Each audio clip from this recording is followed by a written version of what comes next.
Kāpēc meitenēm dāvināt pērles sievietēm? Tā ir mēnesis enerģija, tā ir ūdens enerģija. Mēnesis valda pār ūdeņiem, gan okeāniem, pērles aug upēs, okeānos dziļi.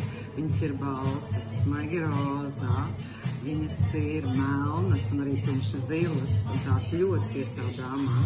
Mēnesis enerģija dod mātišķumu, mīlestību, tā ir meitenes enerģija, kas dod plūsmu, ļaušanos par dzīvi.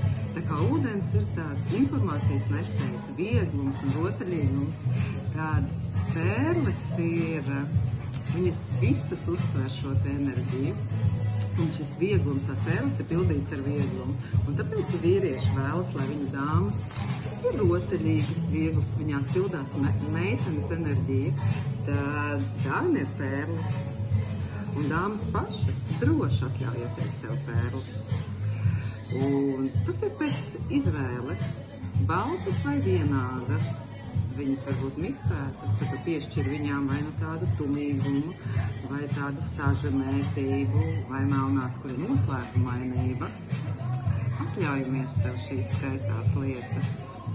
Tas uzpildīs tevi, darīs tevi maigāku, jo bieži vien sievietēm šīs te sievišķās viegluma enerģijas pietrūkst, un tad pērli iedod to perlamutrīgo, vēso, atvēsina prātu.